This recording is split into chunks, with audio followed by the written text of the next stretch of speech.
Hello, this is Sam from Sound on Sound magazine. I'm at the NAMM show in Anaheim, California with Paul from Lynx. How are you doing, Paul? I'm doing very well, thank you. Good to see you again. Yeah, it's good to be back at a show again.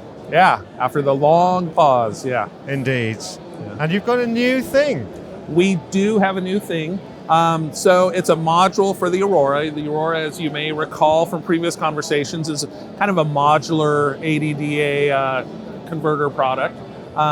So our idea is, rather than put out new products that are standalone and completely separate, it's sort of a platform that we grow and modify and evolve over time. So the newest iteration of that is 2 modules available. One is called the A4, the other is called the A24. And what that is a 4-output module. A lot of people that use the Aurora wanted to have a separate dedicated monitor output, and previously we always did match inputs and outputs, so like 8 in, 8 out. So this gives a dedicated monitor output, which has some nice features that are different from the other outputs. Sonically, it's very similar, but this gives you analog domain volume control, so you don't lose resolution as you attenuate, and also trims that go in half dB increments from -17 up to +24. So there's 2 of them as well. So what's nice about that is that people that have 2 speaker pairs, you could just toggle between them by pressing on the rotary encoder. So if you want to do A/B comparisons with speaker pairs, you have that. So for most control rooms, then you wouldn't need a separate monitor controller. Precisely, exactly. So you can just sort of eliminate that out of your budget and just use that for this functionality instead. Yeah. The A24 model also gives you 2 inputs. And so that differs from the other inputs on the Aurora in that the trims go between +20 and +24 instead of +20 in consumer level. So that's nice for people to do broadcast, need a little hotter on the input side.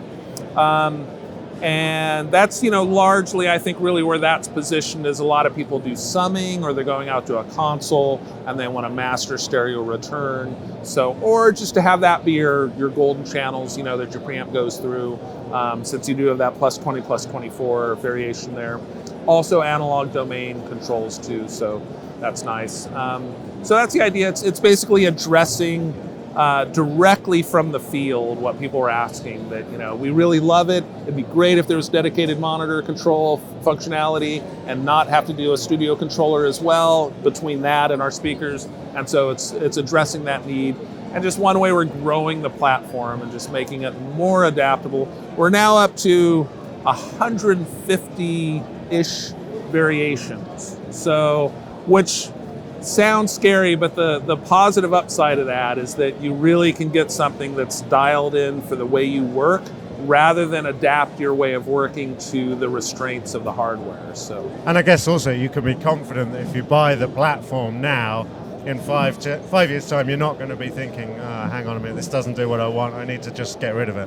Yeah, precisely. So as a long-term investment in the studio, your needs can change over time, and it's just so disruptive to get a new converter in and adjust your listening in your room for its performance differences.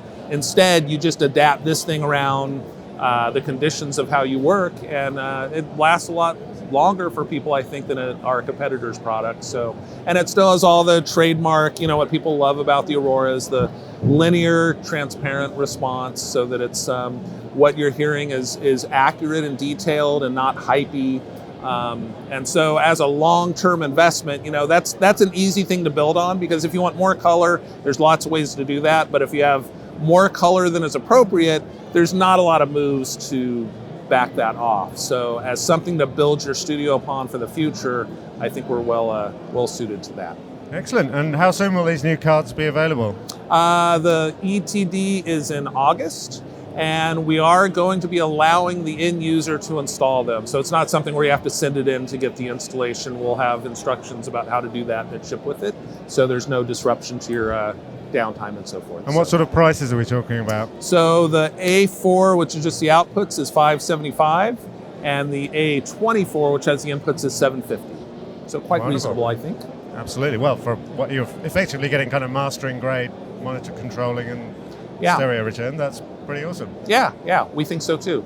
So excellent. Yeah. I'm glad you do. Great to see you, Paul. You as well. Have a great show. Thanks so much. Appreciate it. Take care, everyone. Okay.